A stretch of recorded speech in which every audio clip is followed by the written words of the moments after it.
नमस्कार, म take Narayan Bhattarai power न्यूजमा स्वागत छ। दर्शकवृन्द, एमाले संसदीय दलको बैठक आज बालुवाटारमा बसेको छ। त्यो बैठकमा प्रधानमन्त्री केपी शर्मा ओलीले फागुन 28 पछिका निर्णय फिर्ता नहुने प्रष्ट जनाउ दिएका छन्। माधव कुमार नेपालले दिएको स्पष्टीकरणप्रति प्रधानमन्त्री ओलीको आपत्ति छ। माधव कुमार नेपालको नकारात्मक स्पष्टीकरण आएकोमा ओलीले आज आफ्नो आक्रोश व्यक्त गरेका छन्। बैठकपछि नेता योगेश भट्टराईको प्रतिक्रिया हामी केही बेरमा त्यो प्रतिक्रिया राख्नेछौँ। ओली तर्फका नेता एवं प्रमुख सचेतक विशाल भट्टराईको प्रतिक्रिया पनि हुनेछ। झलनाथ खनालले आजको बैठकमा व्यक्त गरेका धारणा पनि त्यो महत्त्वपूर्ण छ र एकाध अन्य प्रसङ्गहरू आजको कार्यक्रममा हुनेछन्। र आजको प्रमुख विषयमा लागौँ। पछिल्लो र सबैभन्दा ठुलो जनताका नामको परिवर्तन भएको तिथिमिति हो 2062-63। जनताका नामको त्यो परिवर्तन पछिका राष्ट्रपति, उपराष्ट्रपति, प्रधानमन्त्री, मन्त्री, नेता, सांसद र पहुँचवालाहरूले राज्य कोषबाट लिएको उपचार नामको खर्च रकम म सुनाउँदैछु, मन थामेर रकम सुन्नुहोला। रकम छ 4 अर्बभन्दा माथि। एक दशकमै देशको ढुकुटीबाट सीमित पहुँचवालाहरूले लिएको असीमित रकम हो यो 4 अर्बभन्दा माथि। दर्शकवृन्द, यो खर्चमा त गजबका अस्पताल बन्न सक्थे जहाँ हजारौँ लाखौँ नागरिकहरूले सेवा लिन पाउँथे। नाम जनताको तर लुट नेता र पहुँचवालाहरूको। त्यसैले जनताका लागि परिवर्तन आयो भन्नु बेकार छ र सुखी नेपाली समृद्ध नेपालको नारालाई यो तथ्यले धिक्कार छ। पछिल्ला दुईवटा तथ्य यहाँ राखौँ। राज्य कोषबाट उपचारका लागि ठुलो रकम लिनेमा पर्छन् प्रधानमन्त्री केपी शर्मा ओली। एउटा यथार्थ यो भयो। अर्को ताजा निर्णय वीर अस्पतालमा लिइएको छ र त्यो हो राणा र राजाका पालामा समेत गरिब जनतालाई नलगाइएको शुल्क अब वीर अस्पतालमा तिर्नुपर्ने भएको छ। 130 वर्ष पुरानो वीर अस्पतालमा शताब्दीकै रेकर्ड तोड निर्णय लिएको छ र त्यो निर्णयले भन्छ पैसा भए अस्पताल जाऊ, छैन भने नजाऊ। वीर अस्पतालको इतिहासमै पहिलो पटक साधारण बेडका लागि पनि प्रतिदिन प्रति बेड 200 रुपैयाँ शुल्क लाग्ने भएको छ। सघन कक्ष र क्याबिनका कोठा बेडको शुल्क त लिन्थ्यो नै, तर अब साधारण बेडको पनि पैसा लाग्ने भएको छ, जुन यसअघि कहिल्यै लिएको थिएन।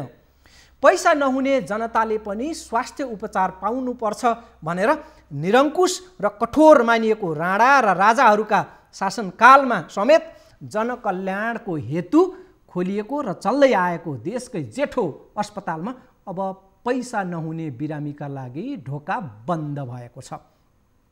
नागरिक बिरामी पर्छन्, पैसा र पहुँच नभएर कतिपय उपचार नपाएरै मर्छन्। कतिपय सम्पत्ति बेचेर वा ऋण खोजेरै भए पनि खर्च जुटाएर उपचार गर्नुपर्ने गर या मरको बाध्यतामा हुन्छन्। तर नेता बिरामी भए पैसाको चिन्ता हुँदैन, बरु उल्टै त्यो त राज्य कोष दोहन गर्ने अवसर बन्छ। कतिसम्म भने बिरामी भएको बहाना बनाएर राज्य कोषबाट नेताले करोडौँ रकम हसुर्ने गरेका छन्। हो, मैले होसपूर्वक यहाँ हसुर्ने शब्द प्रयोग गरेको छु। दर्शकवृन्द, तपाईँ घोत्लिएर विचार गर्नुहोस्। नेता र जनता बीचको असमानता र पहुँचवालाहरूको घिनलाग्दो रजगजलाई धिक्कार्नका लागि जति नै कठोर शब्दहरू पनि अपुग र निम्छरा लाग्छन्। दर्शकवृन्द, गुगलमा यदि सर्च गरेर हेर्नुभयो भने थुप्रै नेताले राज्य कोषबाट त्यहाँको ढुकुटी दोहन गरेर उपचारका नाममा लाखौँ करोडौँ रकम बुझेका विवरण र समाचारहरू भेटिनेछन्। जसरी बिरामी परेको एउटा गरिब जनताले निको भएपछि वा ऊ मरेपछि भए पनि उसको परिवारले नै सही उपचारका लागि लिएको ऋण कुनै पनि हालतमा तिर्नुपर्ने बाध्यता हुन्छ, त्यस्तो बाध्यता नेताका लागि हुँदैन। खाना लाउन धौधौ भइरहेको नागरिकले आफ्नो जायज यथा बेचेर होस् वा किडनी नै बेचेर पनि किन नहोस्, उपचारको खर्च 1 तिर्नुपर्छ, 2 तिर्नुपर्छ, 3 तिर्नै पर्छ। नतिरी धरै छैन। तर नेताले राज्य कोषबाट लिएको उपचार खर्च आफू निको भएपछि फिर्ता गरेको कुनै रेकर्ड यो देशमा छैन। हेर्नुहोस् है, गणतन्त्र को यो नमिठो गलगाड कस्तो छ। जनता जायजाथा बेचेर वा ऋण खोजेर पनि उपचार गराउन बाध्य छन्, तर नेता उपचारका नाममा राज्य कोष चुसेर जायजाथा घर घडेरी जोड्न माहिर छन्। घर जग्गा गाडी बैंक ब्यालेन्स जे भन्यो त्यो छ नेताको, तर ऊ उल्टै राज्य कोषको पैसा लिन्छ र उपचार गर्छ। अपवादलाई छोडेर है, कतिपय नेताहरू साँच्चीकै राज्य कोषबाट उपचार खर्च लिनुपर्ने अवस्थाका पनि छन्। कतिपय नेता त यस्ता छन् जो विदेश उपचारको बहानामा उपचार नै नगरी पैसा असुल्छन्। फर्कौँ वीर अस्पतालकै विषयमा। देशको सबैभन्दा जेठो र सबैभन्दा बढी नेपाली जनताले स्वास्थ्य सेवा लिने गरेको अस्पताल हो वीर अस्पताल। त्यहाँ पहिले भर्ना हुने बिरामीका लागि अस्पतालको शैय्या बेड निःशुल्क थियो। अब देश एक कदम अगाडि बढेको छ र अबदेखि गरिब बिरामीहरूलाई बेडको शुल्क लाग्ने भएको छ। सरकारको नारा नभुल्नुहोला, हरेक दिन एक कदम अगाडि। सुखी नेपाली समृद्ध नेपाल। वीर अस्पतालको यो शुल्क लिने निर्णयबारे बुझ्न शुक्रबार आज बिहानदेखि मैले स्वास्थ्य मन्त्रीलाई फोन लगाएँ। दिउँसो उहाँको फोन त उठ्यो, तर जवाफ उदेक लाग्दो आयो। त्यसबारेमा विस्तृत खुलाउँला। त्यसपछि चिकित्सा विज्ञान राष्ट्रिय प्रतिष्ठान, जसको अङ्ग्रेजीमा छोटकरी नाम छ नेम्सका भाइस च्यान्सलर अर्थात् उपकुलपतिलाई फोन गरेको। उनले दिनभर म व्यस्त छु, फोनमा बोल्ने फुर्सद छैन भनेर पन्छिए। वीर अस्पतालका निमित्त निर्देशकले म त भर्खरै जिम्मेवारीमा छु, केही पनि थाहा छैन भन्ने जवाफ दिए। अस्पतालका पूर्व निर्देशकको कुरा उस्तै पाराको छ। उनले दोष सोझ्याइदिए स्वास्थ्य मन्त्रालयमाथि र नेम्सका भाइस च्यान्सलरमाथि। दिनभर प्रयास गर्दा पनि वीर अस्पतालको बारेमा जवाफ दिने त्यो जवाफदेही निकाय र व्यक्ति भेट्न बडा मुस्किल पर्यो। दर्शकवृन्द, राणा शासनदेखि यता अहिलेसम्म नलागेको वीर अस्पतालको साधारण शैय्याको शुल्क अब प्रतिदिन 200 लाग्ने भएको छ। यसलाई राम्रोसँग बुझ्नुहोला। म दोहोर्याएर तेर्याएर भन्दैछु, वीर अस्पतालको 130 वर्ष इतिहासमा गरिब बिरामीका लागि भनेर साधारण बेड अहिलेसम्म निःशुल्क थिए, तर अब प्रति बेड 200 ती शुल्क नागरिकहरूले तिर्नुपर्ने भएको छ। वीर अस्पताल गरिब नेपालीका लागि वरदान जस्तै थियो, तर अब अभिशाप बनाइँदैछ। वीर अस्पतालको व्यथिति र अव्यवस्थाको शिकार त्यहाँ पुग्ने बिरामीहरूले दैनिक भोग्नु परेको छ। कतिसम्म भने गएको शनिबार वीर अस्पतालको इमर्जेन्सी कक्ष करिब 24 घण्टासम्म डाक्टरविहीन भयो। थुप्रै बिरामी छटपटिँदै इमर्जेन्सीमा आए, पीडादायी समय त्यहाँ बिताए र बाध्यतावश अर्कै अस्पतालमा गन्तव्य तोकेर फर्किए। सुरुमा सुनौँ वीर अस्पतालकी निमित्त निर्देशक डाक्टर शान्ता सापकोटाको यो जवाफ। शनिबार राति 9 बजेदेखि आइतबार बिहान 9 बजेसम्म त्यहाँ डाक्टरविहीन हुने अवस्था बन्यो। राति आएका 75-80 जना भन्दा बढी बिरामी अर्कै अस्पतालमा जान बाध्य भए। तीमध्ये कतिपय सिकिस्त अवस्थाका थिए। विषादी सेवन गरेर आएका बिरामी समेत त्यहाँ थिए, जसलाई अत्यन्तै जरुरी र प्राथमिक उपचार सम्म पनि त्यहाँ पाउने अवस्था भएन वीर अस्पताल जस्तो ठाउँमा। कसरी यस्तो भयो? गत शनिबार मलाई अहिलेसम्म त्यो बारेमा केही जानकारी आएको छैन। तपाईले नेतृत्व गरेको अस्पतालको इमर्जेन्सी कक्ष पुरा 24 घण्टा डाक्टरविहीन बनेको अवस्था बारेमा तपाईलाई थाहा छैन? होइन, त्यस्तो नहुनु पर्ने, किनभने त्यो हुन असम्भव हो त्यो कुरा है। हजुर। र मलाई त्यो बारेमा जानकारी छैन। म त्यो यदि तपाईले भन्नुभयो, म अहिले तुरुन्त नै त्यहाँ सम्बन्धित विभागमा फोन गरेर बुझेर म बुझेर के कसो हुँदैछ म सत्य तथ्य पत्ता लगाउँछु। समाचार पनि हेर्नुहुन्न तपाईले? आफू नेतृत्वको अस्पतालको बारेमा आएका समाचारहरू, छ्यापछ्याप्ती समाचारहरू आएका छन्। त्यहाँको त्यो विभागका सम्बन्धित अधिकारीहरूको भनाइसहितका समाचारहरू आएका छन्। थाहा हुनुपर्ने नि हजुरलाई त। खै मलाई थाहा भएन हजुर। अनि अर्को कुरा, अब एउटा चाहिँ यो सातादेखि एउटा नयाँ निर्णय त्यहाँ लागू हुँदैछ अरे। त्यहाँ साधारण बेड बिरामीका लागि निःशुल्क थियो वीर अस्पतालमा। प्रति बेड 200 अब बिरामीबाट हामीले उठाउने भएछौँ होइन? हजुर, अहिले म निमित्त निर्देशकको पदमा छु है। यहाँलाई थाहा भएकै होला। यो चाहिँ मैले जोइन गर्नुभन्दा पहिला नै कार्यकारीको निर्णय रहेछ, सुरु भइसकेको छैन होला। अब यसमा के गर्नुहुन्छ त? यो त कस्तो भने शताब्दीदेखि धानिँदै आएको नागरिकको उपचार भार यो गणतन्त्रमा चाहिँ आएर धान्न नसक्ने अवस्था आयो। यसले त मेसेज राम्रो दिँदैन। तपाईँ हुनुहुन्छ अहिले यो बेलामा नेतृत्वमा, भएको हिसाबले तपाईँलाई प्रश्न गर्नु पर्यो। हजुर। अब यस विषयमा पनि त्यही भएर मैले तपाईँलाई यो अनलाइनमा कुरा गर्न भन्दा बसेरै कुरा गर्न पाएँ। अनि बसेर पनि आखिर कुरा त यही हो, तपाईँसँग जे जवाब छ त्यही दिने हो, मैले जे प्रश्न छ त्यही सुन्ने हो, होइन र? हजुर हो, त्यो हो। तर किनभने म भर्खरै नै मात्रै धेरै भएको छैन मैले जोइन गरेको, यो पोस्ट लिएको। तर पोस्ट भएपछि मलाई थाहा छैन भन्न त मिल्दैन। तर पनि यो सबै कुराको बारेमा म त्यति धेरै अनुभव पनि भयो, थाहा बुझिसकेको छैन, म बोल्दै छु। त्यही भएर मैले तपाईँलाई यसै भनेर भन्न सक्दिनँ। तर नहुनु पर्ने चाहिँ नै हो। मैले ट्रान्जिसनहरूमा छु, मैले धेरै बुझिरहेको पनि छैन, म बुझ्नुपर्ने हुन्छ, होइन? यसै मैले तपाईँलाई दिन सक्दिनँ मैले। अनि त्यहाँ 18 जना मेडिकल अफिसरहरू तत्काल नियुक्ति गर्नुपर्ने भनेर मन्त्रालयमा पत्र पठाइएको त तपाईँकै कालमा होला, तर त अहिलेसम्म के स्ट्याटस त त्यसको चाहिँ? त्यो पनि म आइसकेपछि होइन, पहिला नै होला, त्यो मैले बुझ्नै पर्छ। त्यो अहिलेसम्म तपाईँले बुझेको चाहिँ वीर अस्पतालको बारेमा के छ अहिलेसम्म तपाईँको कार्यकालमा? तपाईँले अब मैले बुझेको भने दैनिक कार्यहरू चलिरहेको छ है। अनि अब जुन दैनिक कार्यहरूमा अवरोध भएका यी बिग्रेको सामान तिनीहरूलाई मैले प्रक्रियाहरू अगाडि बढाइसकेको छु, होइन? तत्काल नै जुन हामी प्रक्रिया त पुर्याउनै पर्यो, प्रक्रिया पुर्याएर सकेसम्म छिटो सबैलाई गर्ने प्रयासमा छु म। अब डे टु डे एक्टिभिटिजहरूबाट अरू चाहिँ बुझ्ने क्रममा नै छु म, के छ एक्टिभिटिजहरू भनेर। दर्शकबिन, निर्देशक पदमा रहेको व्यक्तिले यो पनि थाहा छैन, ऊ पनि थाहा छैन भनेपछि मैले सोधेँ, उसो भए भनिदिनुहोस् के चाहिँ थाहा छ? फिस्सा हाँसेर उहाँले टालाटुली उत्तर दिएको हामीले सुनिहाल्यौँ। मन्त्रीसँगको फोन, स्वास्थ्य मन्त्रीसँगको फोन संवादको कुरा नगरौँ। स्वास्थ्य मन्त्री हृदय त्रिपाठीको नम्र स्वरमा मेरा लागि कहिले नभुल्ने प्रकारको जवाब थियो, बाबु ए भाइ, म तिमी नजन्मिँदैदेखि पत्रकारितामा थिएँ।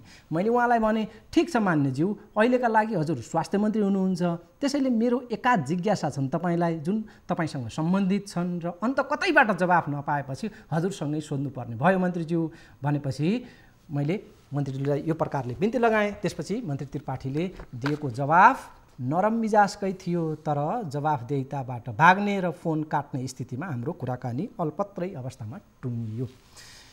दर्शकबिन, यो किन पनि सुनाउन जरुरी भएको हो भने जनताको करबाट सेवा सुविधा लिएर पदमा रहेकाहरू कति जिम्मेवार छन् र कस्तो व्यवहार गर्छन् त्यो पनि उल्लेखनीय हुन्छ। त्यसैले यी कुराहरू यहाँ उल्लेख गर्न सान्दर्भिक ठानिएको हो। अब सुनाउँछु अस्पतालका पूर्व निर्देशक केदार सेन्चुरीको कुरा।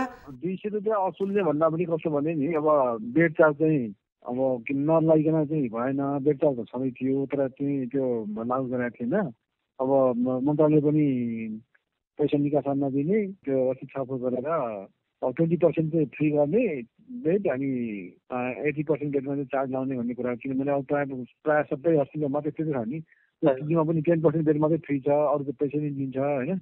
मन्त्रालयले चाहिँ नदिने, अनुदानहरू दियो, अनुदान दिएको छैन, हस्पिटल चलाउनै नसक्ने स्थिति भयो त। अनि अब सामान्य हिसाबले हेर्दाखेरि राणा शासनमा राजाका पालामा सम्भव भएको कुरा अहिले हामीले गणतन्त्रमा सम्भव भएन भन्दाखेरि त अलिकति यो नमिठो लाग्दो रहेछ कि सर?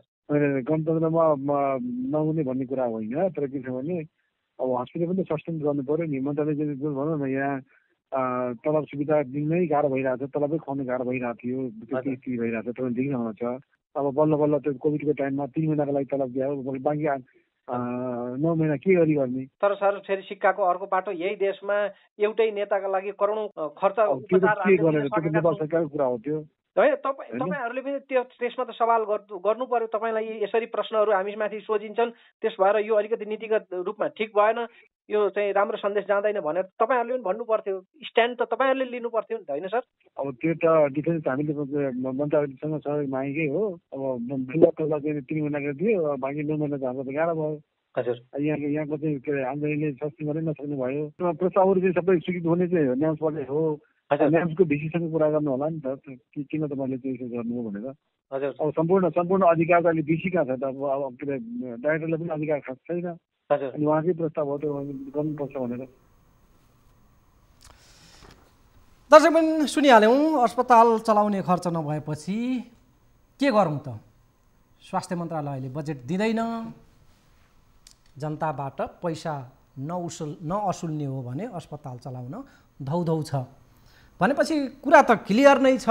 कि अस्पतालको खर्च चलाउन, तलब सुविधा व्यवस्था गर्न नागरिकबाट पैसा असुल्ने निर्णय लिनु परेको हो। अब यहीँनिर सवाल उठ्छ, नेताका लागि प्रति व्यक्ति करोडौँ करोड प्रति व्यक्ति, त्यो पनि कुनै विधि प्रक्रिया पुरा नगरी अन्धाधुन्ध उपचार खर्चका नाममा राज्य कोषबाट रकम बाँड्न मिल्ने, तर संविधानमै उल्लेख भएको स्वास्थ्य नागरिकको मौलिक हक हो भन्ने कुरा कार्यान्वयन गर्न बजेट नपुग्ने, नागरिकबाट उठाउनु पर्ने। योभन्दा उदेक लाग्दो र निम्छरो हालत अर्को के खोज्ने? अनि नारा सुखी नेपाली समृद्ध नेपाल, अनि उपलब्धि देखाउने एकै दिन 300 अस्पतालको भवन शिलान्यास। दर्शकवृन्द, सायद लाज पचेको अवस्था यसैलाई भन्छन् क्या र? राणा राजा पञ्चायत निर्दल बहुदल हुँदै गणतन्त्रसम्म आइपुग्दा एकपछि अर्को गर्दै नागरिकको ढाड सेक्ने निर्णय लिएका छन्। शासन व्यवस्था उन्नत भन्ने, तर नागरिक जीवन झनै जर्जर हुने अवस्था निकै पीडादायी छ। यो देशमा खाना लाउनकै लागि धौधौ हुने जनताहरू पनि छन्। उनीहरूसँग उपचारको लागि पैसा कसरी हुन्छ? देशमा पैसा नहुने नागरिक पनि छन् र त्यस्ता गरिब असहाय जनताले पनि स्वास्थ्य सेवा पाउनुपर्छ भन्ने कल्याणकारी हृदय र सोचले चल्दै आएको वीर अस्पताल बिस्तारै बिस्तारै ध्वस्त पारिँदैछ। नागरिकलाई उपचारका लागि निजी क्षेत्रका अस्पताल र क्लिनिक नामका नाफामुखी र व्यापारिक अखडामा जबरजस्त धकेल्ने काम भइरहेको छ। कतिसम्म भने वीर अस्पतालमा अपरेसन, औषधिदेखि भर्ना भएर अस्पताल शैय्यामा कैयौँ दिन बिताएको शुल्क नै लाग्दैनथ्यो पहिले, तर जनता जति जति अधिकार सम्पन्न हुँदै गए भनेर नेताहरूले राजनीतिक डम्फो बजाउने गरेका छन्, उति जनताले राज्य कोषबाट राज्यबाट पाएका आधारभूत सेवा र सुविधा पनि खोसिँदै गएका छन्। यो तितो यथार्थ हो भन्दा गणतन्त्रमा अलिकति आपत्तिजनक लाग्ला, तर यो वास्तविकता हो। दर्शकवृन्द, स्वास्थ्य मात्रै होइन, धेरै यस्ता क्षेत्रहरू छन् पहिलेभन्दा स्तर निकै खस्किएको तर शुल्क निकै आकाशिएको छ। शिक्षामा उस्तै व्यापारीकरण छ, शैक्षिक क्षेत्र माफियाको चङ्गुलमा छ। जलस्रोतको धनी देशमा पानी समेत महँगोमा किनेर पिउनुपर्छ। विद्युत उत्पादनको अथाह सामर्थ्य र सम्भावना छ, तर विश्वका चर्को विद्युत शुल्क तिर्नुपर्ने जनता मध्येमा पर्छन् नेपाली जनता। इन्टरनेट उस्तै महँगो छ, दैनिक उपभोग्य वस्तुको भाउ छोइ नसक्नु छ, इन्धनको मूल्य बढेको बढै छ, बेरोजगारी दर अकल्पनीय ढङ्गले चुलिएको छ, वैदेशिक रोजगारीको बाध्यता झन्झन कसिलो र जर्जर बन्दै गएको छ। समस्या र व्यथिति बताउँदै जाने हो भने प्याराग्राफहरू धेरै नै खर्च हुन्छन्, समय निकै लाग्छ, अब धेरै नबोलौँ। National academy of medical science, छोटकरीमा नेम्स, र जसलाई नेपालीमा चिकित्सा विज्ञान राष्ट्रिय प्रतिष्ठान भनिन्छ, त्यसका भाइस चान्सलर अर्थात् उपकुलपति छन् देवनारायण शाह। उनले शुक्रबारका लागि दिनभर आफू व्यस्त रहेको र बोल्नसम्म फुर्सद नभएको बताए। स्वास्थ्य मन्त्री हृदय त्रिपाठीले लकडाउन र कोरोना महामारीबारे जे सोध्नु छ स्वास्थ्य मन्त्रालयका प्रवक्तालाई सोध्न आग्रह गरे। वीर अस्पतालको सवालमा जे प्रश्न छन् ती सबै नेम्सका उपकुलपति भाइस च्यान्सलरलाई कुनै जवाफ उनीबाटै माग्न आग्रह गरे र आफूले कुनै जवाफ नदिने बताएर स्वास्थ्य मन्त्री पन्छिए।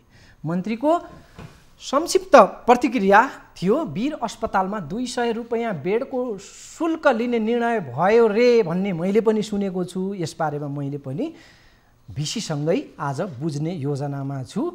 मन्त्रीलाई सोधिएको प्रश्नमा विषयगत जानकारी दिएको भनेको यही नै हो। नेम्सका भाइस चान्सलर देवनारायण शाहले अघि बेलुका दोस्रो पटक फोन उठाउँदा पनि उही जवाफ दिएका छन्, म मिटिङमा छु, के मिटिङ क्यान्सल गरेर म तपाईसँग कुरा गरेर बसुँ? मैले मेरो व्यक्तिगत मामलाका लागि यो कुरा मैले गरेको होइन उपकुलपतिज्यू, जनताकै सरकारको विषय थियो, तर तपाईले समय मिल्छ भने दिनुहोस्, तर म बैठक नै छाडेर मसँग कुरा गर्नै पर्छ भन्ने जिकिर गरिरहेको छैन।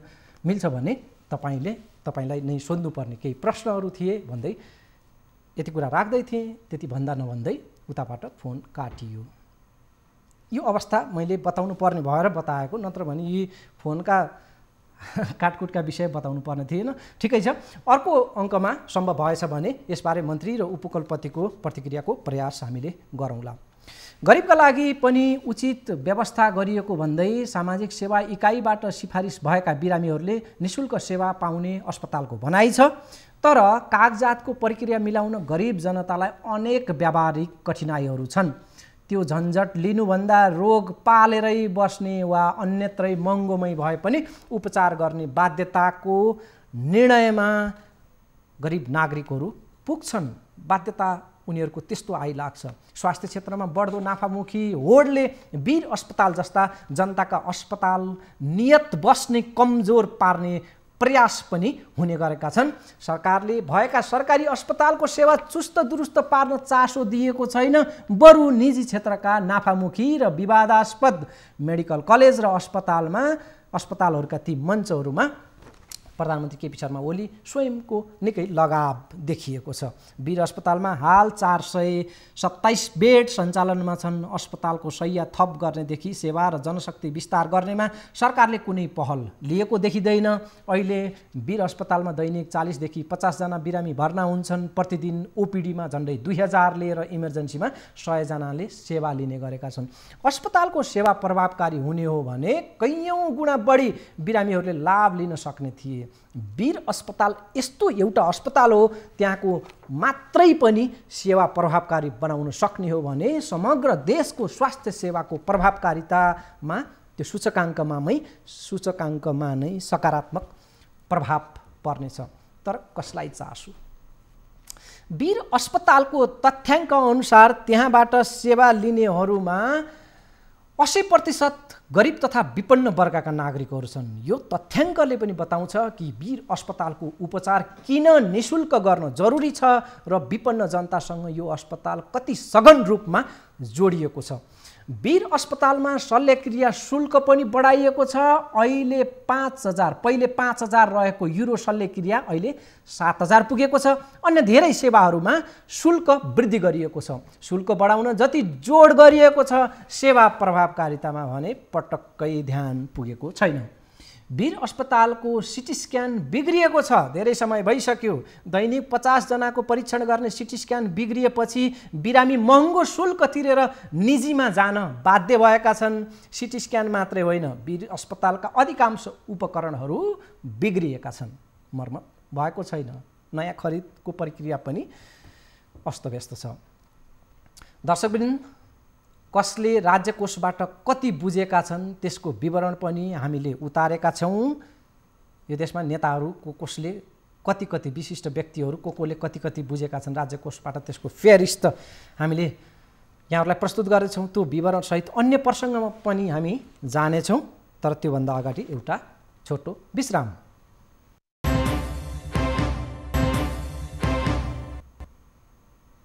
विश्रामपछि स्वागत छ। नेकपा एमालेको संसदीय बैठक पछिका प्रतिक्रियाहरूमा हामी जानेछौँ। हामी आज स्वास्थ्य मामलामा केन्द्रित छौँ र खास गरी वीर अस्पतालमा केन्द्रित छौँ।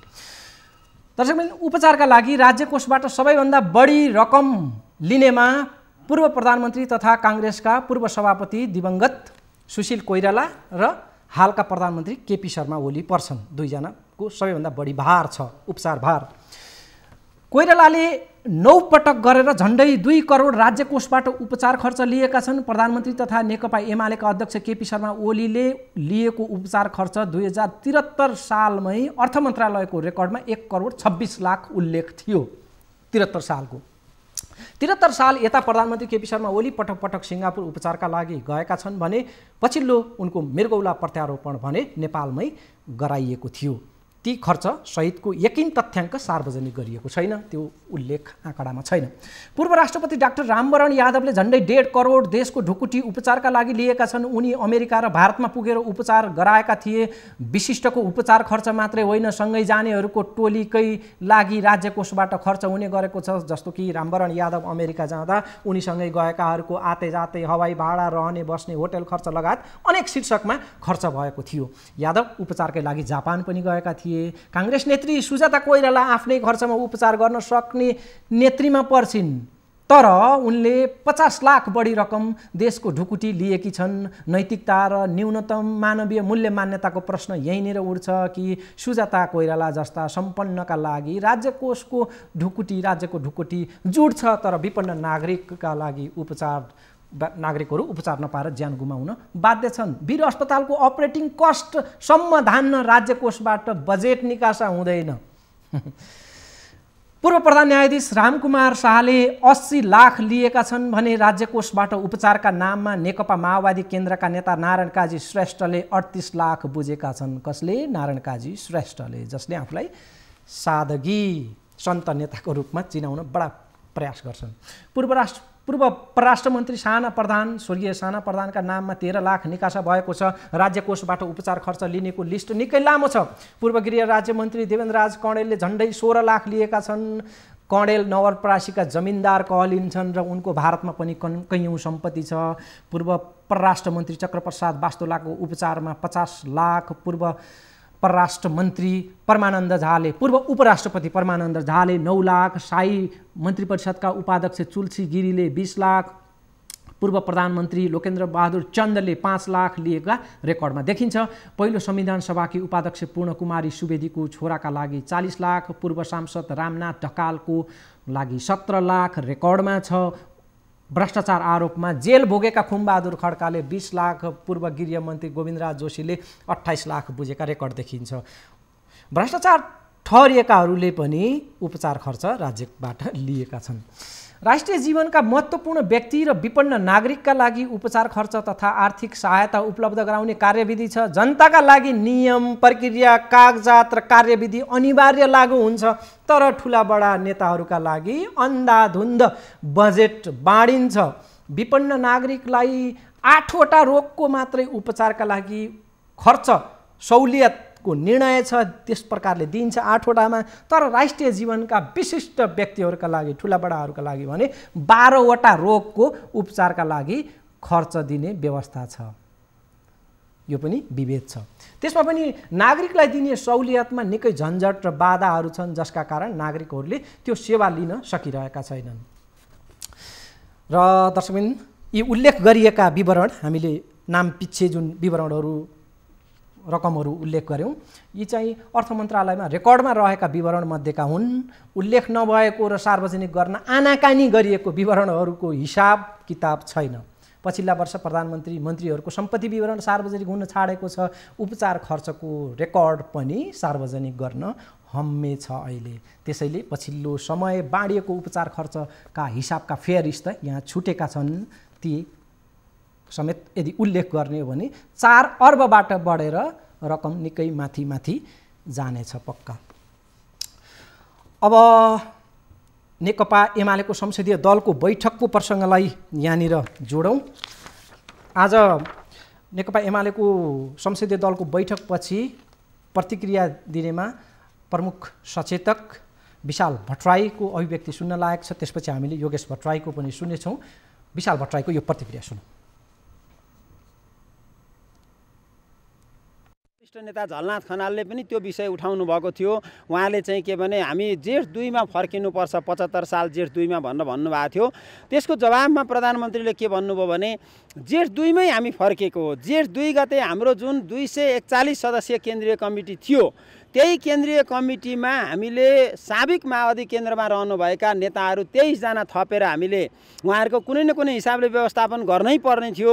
उहाँहरू पार्टीको पक्षमा उभिनुभयो, सरकारको पक्षमा उभिनुभयो, सही ठाउँमा उभिनुभयो, त्यसकारण उहाँहरूलाई व्यवस्थापन गर्नुपर्ने थियो। हामीले 23 जनालाई केन्द्रीय सदस्य थपेर 264 बनायौँ। त्यसको बैठक बस्यो र त्यो बैठकले गरेको विधिसम्मत निर्णय अब कुनै पनि हालतमा पछाडि फर्किँदैन, त्यसबाट ब्याक हुन सकिँदैन भनेर प्रधानमन्त्रीले भन्नुभयो। स्पष्टीकरणमाथि स्पष्टीकरण सोध्ने भएको छ, त्यसको चाहिँ कारबाही हुन्छ। प्रधानमन्त्रीज्यूले यस विषयमा के भन्नुभयो भने 4 जनालाई हामीले स्पष्टीकरण गरेको, त्यो केन्द्रीय कमिटीको बैठकले औपचारिक निर्णय गरेर गरेका थियौँ।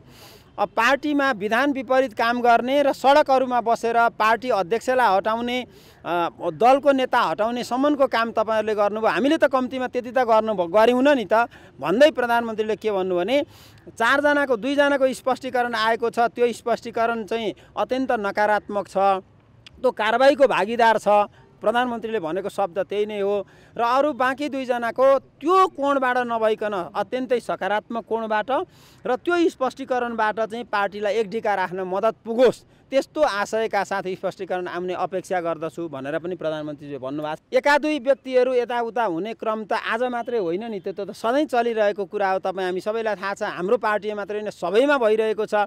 हामी सबै देखिरहेका छौँ त्यो सिनारियो, त्यो राजनीतिक इतिहासमा हामी जहिले पनि तपाईँ हाम्रै जीवनकालमा धेरैचोटि हामीले देख्यौँ। तर त्यो खालको विभाजनको परिकल्पना कसैले पनि गर्नु हुँदैन र नेकपा एमाले विभाजित अवस्थामा जाँदैन। ओली समूह होइन, सिँगै चाहिँ तपाईँको चाहिँ पार्टी एकडिका हुन्छ। ओली समूह नै थिएन, त्यसमा के कुरा गर्ने र पार्टी थियो। केही साथीहरू असन्तुष्ट हुनुहुन्थ्यो, बैठकमा भाग लिनुभयो, उहाँहरूलाई प्रधानमन्त्रीज्यूले आफ्नो कुरा राख्नुभयो, उहाँहरूले पनि आफ्नो कुरा राख्नुभयो, सहजीकरणतर्फ अगाडि बढ्यो। आजको बैठकमा प्रधानमन्त्रीज्यूले अहिलेको परिस्थितिको बारेमा केही आफ्ना धारणाहरू राख्नुभयो र त्यसपछि पार्टीका वरिष्ठ नेता पूर्व प्रधानमन्त्री झलनाथ खनालजी, त्यस्तै माननीय घनश्याम भुषाल, माननीय गोकर्ण विष्ट र मैले हामी चारजनाले अहिले फागुन 23 गते पछाडि उत्पन्न परिस्थितिको सन्दर्भमा केही धारणाहरू राख्यौँ र हामीले के भन्यौँ भने फागुन 23 गतेको सर्वोच्च अदालतको निर्णयले हामीलाई पूर्ववत पार्टीमा फर्काएको अवस्थामा पार्टीको संसदीय दल जसरी पूर्ववत अवस्थामा अगाडि बढ्यो त्यसै गरिकन पार्टी केन्द्रीय कमिटी र पार्टीका मातहत सम्पूर्ण कमिटीहरू पनि 2075 जेठ 2 गतेको अवस्थामा फर्क्यौँ र त्यहाँबाट नयाँ ढङ्गले पार्टीलाई एकताबद्ध बनाएर लैजाउँ। यसमा मुलुकको प्रधानमन्त्री हुनुको नाताले र यो पार्टीको अध्यक्ष हुनुको नाताले तपाईँले पहल कदमी लिनुस्। हिजोका कतिपय तिता मिठा कुराहरूलाई बिर्स्यौँ, उत्तेजित भएर होइन, संयम र धैर्यताका साथ अगाडि बढ्नुपर्छ। किनभने परिस्थिति निकै खतरा छ, निकै चुनौतीपूर्ण छ। यो मुलुकले नेकपा एमालेको एकता खोजेको छ, सिमुङ्गो वामपन्थीहरूको एकता खोजेको छ, सरकारको स्थायित्व खोजेको छ र जनमतको कदर गर्ने कुरा पनि खोजेको छ। त्यसकारणले सर्वोच्च अदालतले जुन प्रतिनिधि सभाको पुनर्स्थापना गरेर मुलुकमा एउटा लोकतन्त्र र संविधानको रक्षा गरेको छ, अब हामीले राजनीतिक स्थायित्व दिउँ, पार्टीको एकतालाई सुदृढ गरौँ, जनताको अपेक्षालाई पुरा गरौँ भन्ने कुरा हामीले प्रधानमन्त्रीज्यू समक्ष राखेका छौँ। प्रधानमन्त्रीजीले त्यसलाई गम्भीरताका साथ लिनुभएको छ र उहाँले आजलाई एउटा नयाँ घटनाको रूपमा पनि चित्रित गर्नुभयो। आज एउटा नयाँ घटना घट्यो, अस्ति भाग लिन नआउनुभएको साथीहरू पनि आउनुभयो। यसले एउटा नयाँ परिस्थिति निर्माण गरेको छ। म सधैँ खुल्ला छु, छलफल गरौँ भन्ने कुरा गर्नुभएको छ। दर्शकबिन, समय अभावका कारणले एमाले संसदीय बैठकका अरू केही सन्दर्भहरू हामीले राख्ने योजना गरेका थियौँ, ती सम्भव भएन। अब अन्तिममा एउटा बेग्लै प्रसङ्ग छ। 1 महिना अघि फागुन 10 गते महोत्तरीको पिपरा गाउँपालिका 5 सहोडबाका मुसाफिर झा र उनकी पत्नी गीता देवी सुतेकै ठाउँबाट बेपत्ता भएका थिए। दुवैजनाको शव 1 महिनापछि गाडिएको अवस्थामा भेटिएको छ। झा दम्पतिलाई 5 फिट गहिरो खाडल खनेर गाडिएको र शव गलाउनका लागि नुन छरिकिएको अवस्थामा भेटिएको अनुसन्धानमा खुलेको छ। जग्गाको विवादका कारण झा दम्पतिको अपहरण र हत्या भएको अनुसन्धानबाट खुलेको छ। हत्या आरोपमा स्थानीय 52 वर्षीय रामबाबु यादव, उनका जेठो छोरा 26 वर्षीय सुरेन्द्र यादव, कान्छो छोरा 24 वर्षीय राजेन्द्र यादव र पिपरा गाउँपालिकाका 6 का बनौली चोक बस्ने भारतीय नागरिक 50 वर्षीय हरेन्द्र ठाकुर पक्राउ परेका छन्। बेपत्ताकै अर्को एउटा खबर पनि छ बुटवलको। नवलपरासीको देवचुली नगरपालिका 3 केवरानीका 32 वर्षीय नारायण बसेल 10 दिनदेखि बुटवल क्षेत्रबाट बेपत्ता छन्। परिवारले उनको खोजी गरिदिन प्रहरीमा निवेदन दिएको छ। दाजु भागीरथ बसेलका अनुसार नारायण बुटवलमा आफ्नै व्यवसाय गर्दै आएका थिए। चैत्र 4 गते दिउँसो 12 बजेदेखि सम्पर्कविहीन भएका बसेल बुटवल 11 कालिका नगरबाट सम्पर्कविहीन भएको दाजु भागीरथले जानकारी दिएका छन्। बुटवल ट्राफिक चोकमा SureJob.com नामको रोजगारी मिलाइदिने व्यवसाय जब लिङ्क उनले सञ्चालन गर्दै आएका थिए। हराएको अर्को दिन प्रहरीमा खोजीका लागि निवेदन दिएको थियो। इलाका प्रहरी कार्यालय बुटवलका प्रहरी नायक उपरीक्षक प्रतीत सिंह राठौरले खोजी कार्य जारी रहेको बताएका छन्। यो उनीको प्रतिक्रिया सुनौँ। खोजी हामीले गरिरहेका छौँ। हुलिया परिपत्र सबै ठाउँ जाने हामीले पठाइसकेका छौँ। हुलिया परिपत्र भनेको अल नेपाल प्रत्येक प्रहरी कार्यालयहरूमा यो किसिमको हुलियाको मान्छे जाने फेला परेको खण्डमा जानकारी गराउन हुन भनेर हामीले गरिसकेका छौँ। उसको चाहिँ हामीले माइन्युटली कल डिटेल्सहरू मोबाइल डिटेल्सहरू हामीले हेरिरहेका छौँ। अब अहिलेसम्म चाहिँ कुनै उपलब्धि अहिलेसम्म आइसकेको छैन। घटनाको प्रारम्भिक फाइन्डिङ्स चाहिँ के छ सर अहिलेसम्म? फाइन्डिङ्स त अहिले ठ्याक्कै भन्न सकिँदैन। हजुर उसलाई नभेटेसम्म के हो अवस्था भन्ने अवस्था हाम्रो चाहिँ यो अनुमान मात्र हो। अब अनुमानको कुरा गरेर के काम गर्नु। अनि परिवारले शङ्का गरेर किटानी जाहेरी दिँदाखेरि जाहेरी लिन अलिकति नमिल्ने इन्कार गरिएको भन्ने कुरा पनि सुनियो। वास्तविकता के हो सर यो? उनीहरूले जाहेरी ल्याएकै छैनन्। जाहेरी ल्याएको छैनन् त अरू कुरा जाहेरी केमा ल्याउने त? त्यो जाहेरी ल्याएको छैनन् अहिलेसम्म। जस्तो सामान्य हिसाबले पनि अब प्रहरीमाथिको भरोसा र अलिकति नागरिक सुरक्षाको प्रत्याभूतिका लागि पनि भनौँ न सास र या लासको टुङ्गो लगाउनु पर्ने त अब एक खालको चुनौती त छ प्रहरीमाथि। हुन्छ त्यो हो हामीले नै हो गर्ने। त्यसको चाहिँ हामीले गरिरहेको छौँ। कहिले अब चाँडै फेला पर्छ, कहिले समय लाग्न सक्छ। यो प्रसङ्गसँगै कार्यक्रमको निर्धारित समय सकिएको छ। यो अङ्कबाट म बिदा चाहन्छु। अर्को श्रृङ्खलामा हाम्रो भेट हुनेछ। नमस्कार।